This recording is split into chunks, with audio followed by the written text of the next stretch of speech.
Good morning.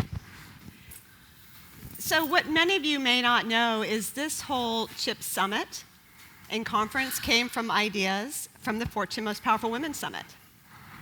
And Pattie Sellers is the brainchild behind Around the world, and it is actually Fortune's biggest brand, even though many people still think of Fortune as a men's brand. It's women. Women are the leading franchise, and this is actually how Kathi and I came to know each other, and this is why I'm here, so thank you. Yeah, I appreciate it. And I've actually known Pattie for 8 years, and I've watched her on the Fortune Most Powerful Women stage for 8 years, and now she's the talent. I'm the talent, and I'm not used to being interviewed, I'll tell you. And I may have to ask Kathi a couple of questions.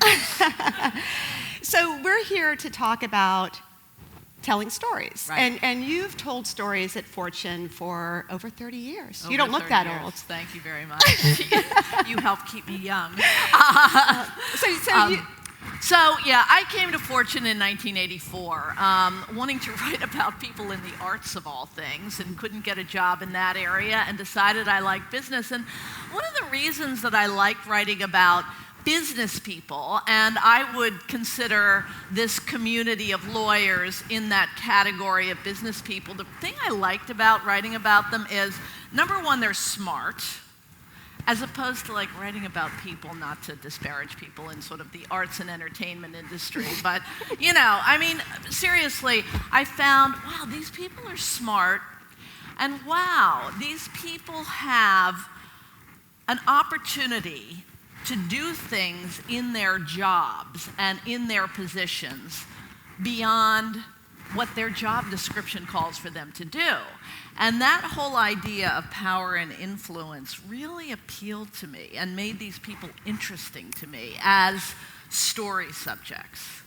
So tell us, what makes a good story?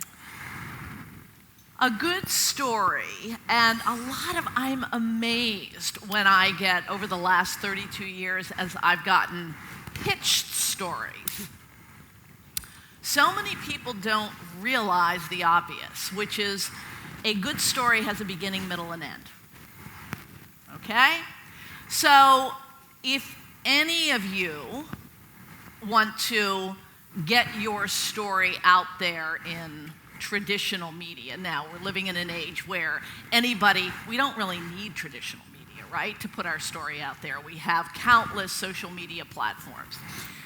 But if you want to get your story out there in traditional media and told by a journalist, you better have a beginning, middle, and end. And it better have conflict. It better have conflict or a big challenge that involves recognizing a challenge, overcoming a challenge, or being faced by a challenge and learning from it. So those have always been the stories I looked for, and I've been, over the last 10 years, a profile writer, first and foremost. Practically all I've done is profiles because I like writing about people. But there are two kinds of stories that really define most of what I've written, amazingly. And I don't think anybody would notice this, but I've noticed the pattern. One is person who is on top, falls, recovers or starts to recover and learns lessons from it. And the other is a person who, by virtue of luck or fortune or brains or whatever, gets into a position of power, has a platform, and does something remarkable that is surprising outside of their job description. And in that category I've done a couple of cover stories about Oprah. I'm supposed to ask some questions. But I just want to give you a couple of examples. Oprah. Can you give me some examples?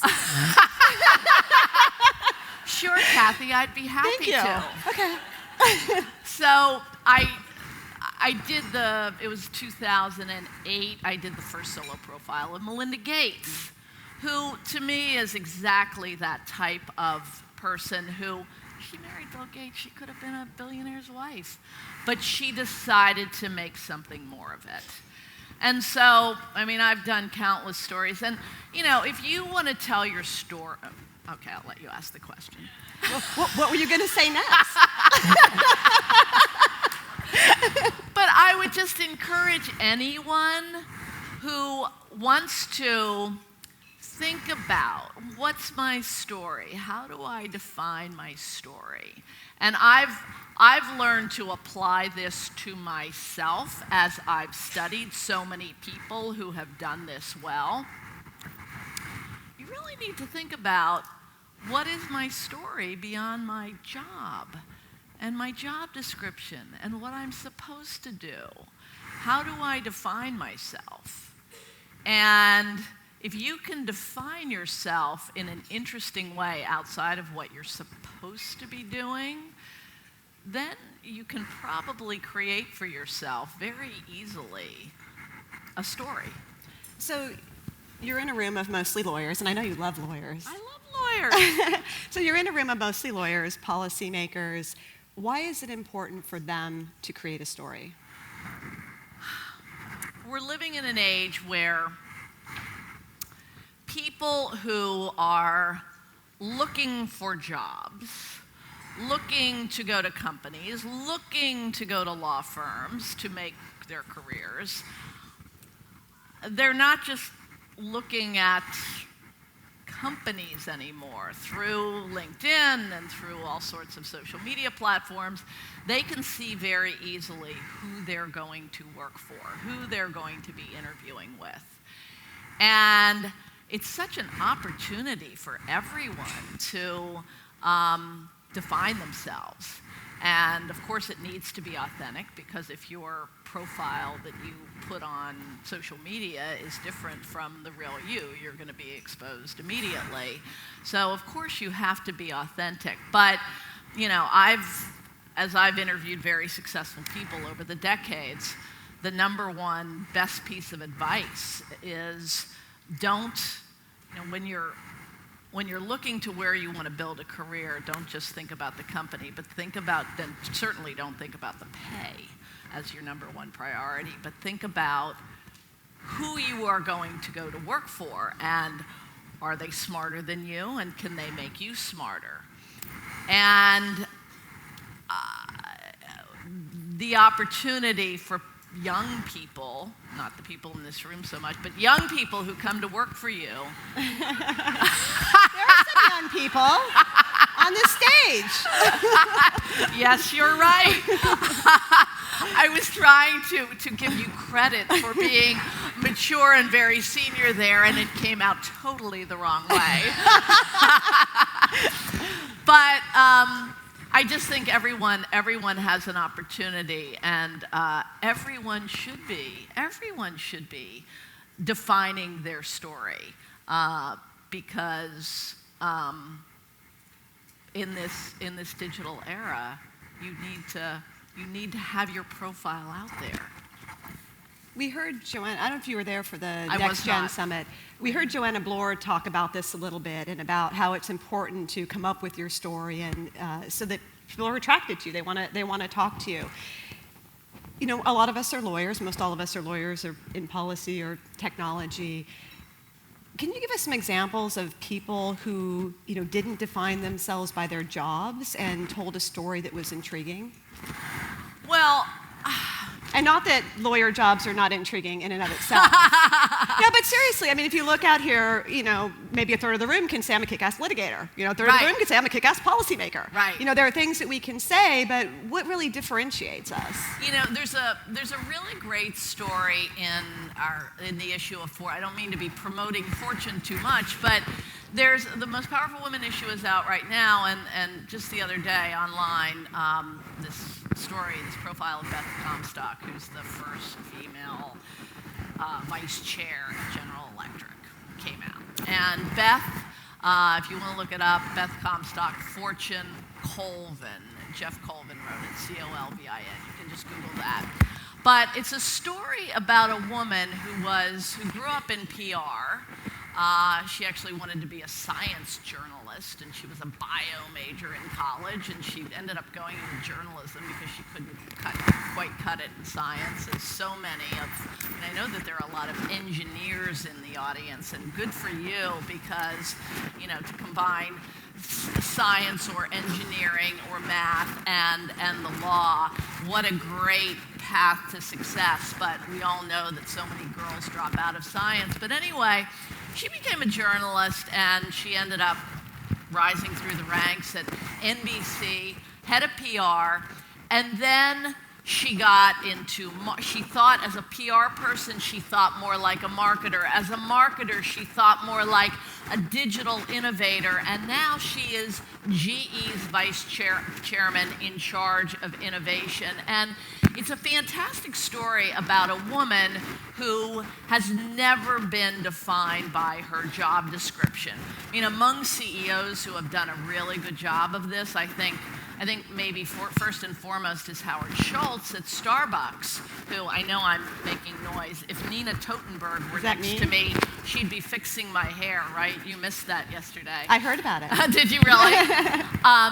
But anyway, Howard Schultz is, and I think we're in an era where more and more business leaders are stepping out and becoming social leaders for various issues, Tim Cook at Apple, and Howard Schultz, who has just defined himself so beyond being the CEO of a company who is supposed to deliver, quarterly results, and that's one of the reasons that Starbucks is one of the most admired companies, one of the reasons why people want to work for Starbucks, and one of the reasons why we like to buy our coffee there, right?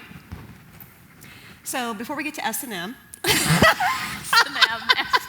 oh my God.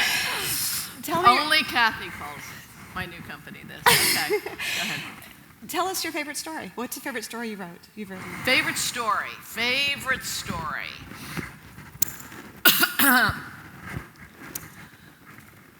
One of my favorite stories is a story that we were just talking about a few years ago.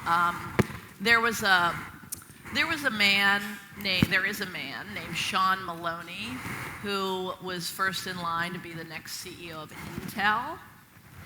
And he was supposed to succeed Paul Otellini. And he was a very fit man, 55 years old, and ran and was a big rower, is a big rower still, and had a stroke. Had a very, very serious stroke that hit the part of his brain that controls speech. And he lost his ability to speak completely.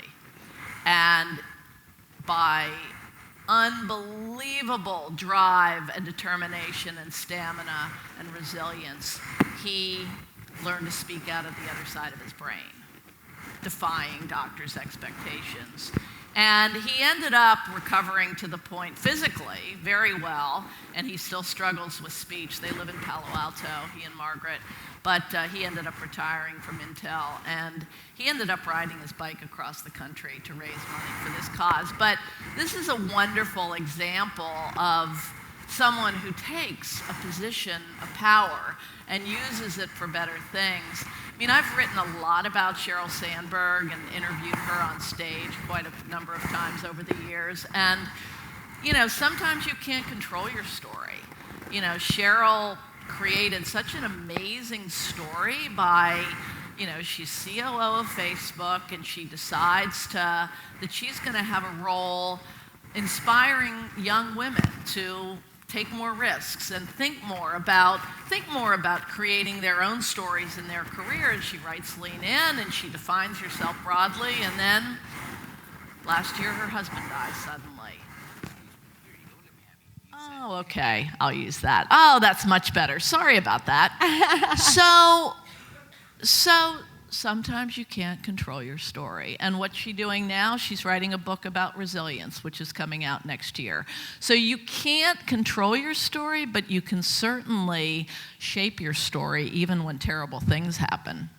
So my mic too, or? No, I think you're good. I'm good. Excellent. Are you? Is she good? Yeah. Okay, great. So we were talking a little bit about that. Everyone in this room has a story. Right. You have a story whether you know it or not. And if you don't shape your story, it's going to exist out there without you having any control over it. Can you talk a little bit about that? Yeah, well, I mean, as I said, I think we sort of covered that. No, it's a good question. It's a good question. I mean, as I said, the people in this room, to the extent that I've come to know, I've met many of you in the last couple of days, and I was here last year, are not, you're not leading public companies, so you're not looking to have your story in traditional media. But all the more reason that if you're not in traditional media and you're not, it's all the more reason in terms of, I think, in terms of attracting great talent, making really smart people want to work with you, work for you, and attracting great clients.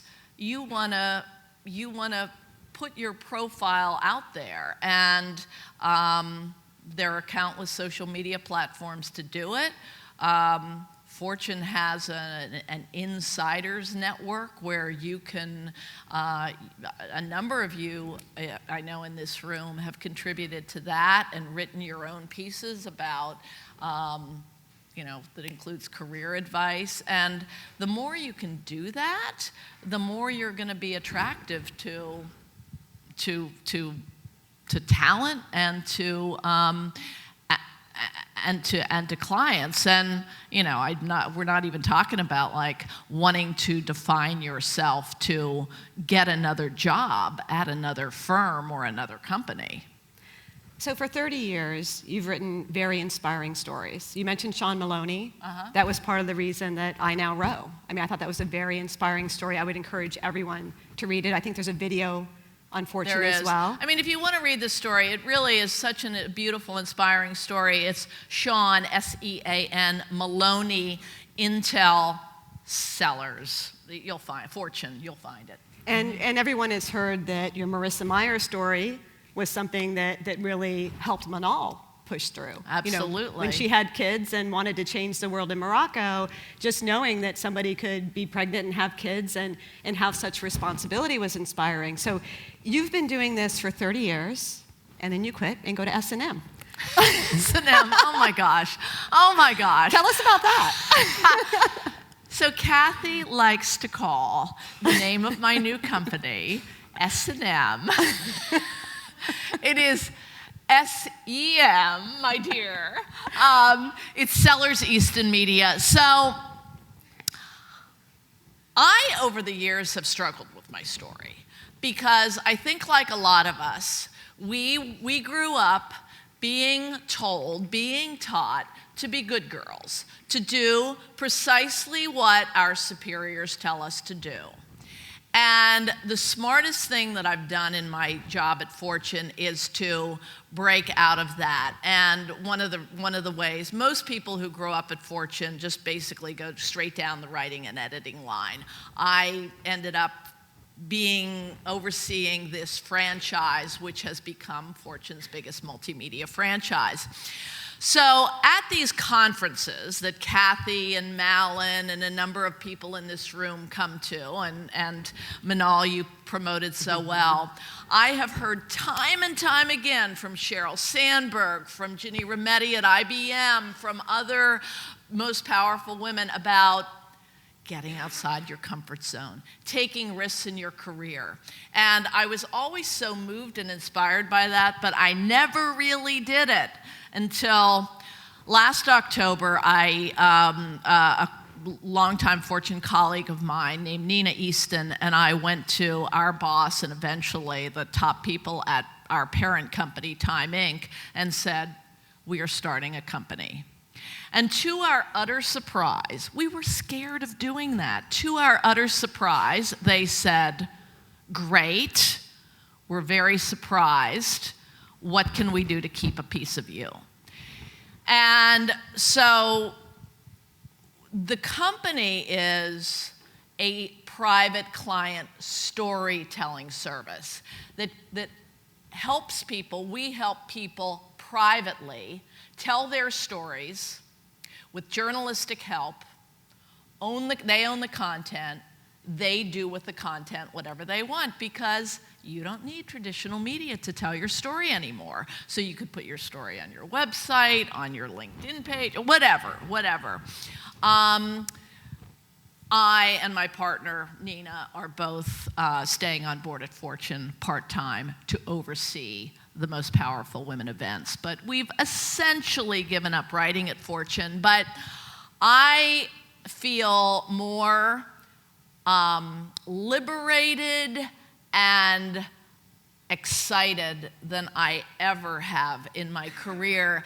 And what I love about it is I think there are so many people out there who feel that they can't control their image on traditional media because traditional media has gotten so corrupted by people who are out there putting out content that is not necessarily good. There's still great journalism going on out there, but it's like the upper 10%. And this is, you can say, oh, they've crossed to the other side. They've crossed, to the PR side. But what we're trying to do is we're bringing our great journalistic experience and integrity and bringing it to people and saying, we will work for you and we'll tell your story with great expertise and sophistication and integrity. And we're not working for scumbags. We're only working for good people. So I feel really good about it, and I also just feel good that I've kind of redefined my own story, inspired by these most powerful women. I do want to, when I saw you on Tuesday and you told me you had just won this preliminary injunction, I was so the first time you said, here, I'm turning the tables on. I was going to say, you're running out of time to plug me. You have 2 minutes. We have a few more minutes. I mean, it just so struck me, Kathi, because you said to me, the first thing she said to me was, I said, she said, yeah, we got this, it's amazing. And what you told me is that while the men on the other side of this case, the male lawyers, sort of presented the facts, you told a story with empathy and emotion, and this is kind of classically female, but in a great way. So I want to hear about that. Yeah, no, I think it is, and I thought it was interesting because afterwards, and this is before we even knew that we won it, because these, are hard to win, and so we just, we wanted to put in our case. But it was interesting because my partners, who I work with all the time, one of them afterwards, his father is a very well-known patent litigator, and he said he called him that night and said, it was so different. He's like, I've never been second chair where there was a woman, and he said it was so different because we told a compelling story, and the other side was just putting on their evidence. And it wasn't something that struck me, but I think that's what we all do well, right? You've been doing it for Absolutely. 30 years. I think everyone in this room knows how to tell a story for other people. And well, and it seems to me that, yeah, I mean, if you're certainly as a litigator, it's incredibly important to know how to tell a story and tell it briefly, succinctly, concisely, and with great compelling emotion, I would think. Yes. So in the ChIPs tradition, yes, tell us something we don't know about you, or something that's inspired you. I'm from Allentown, Pennsylvania. I'm very proud of that. I like to think that I keep the Allentown in me, and I'm always sort of attracted from a storytelling perspective. I'm always attracted to people who are kind of, who grow up from kind of humble beginnings and aren't expected to, make it to the top levels.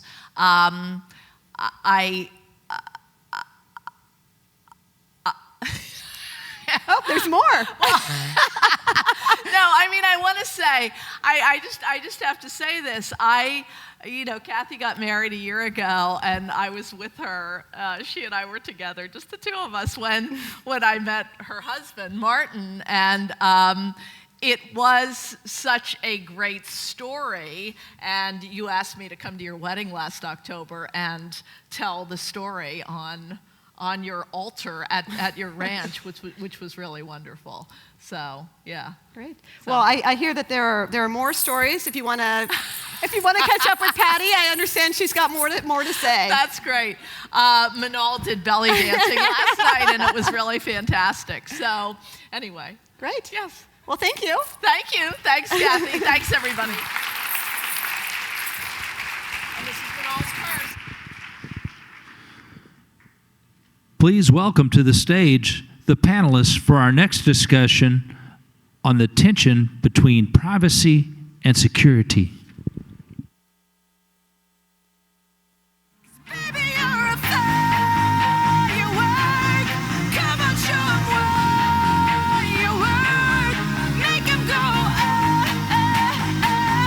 As you shoot across the sky.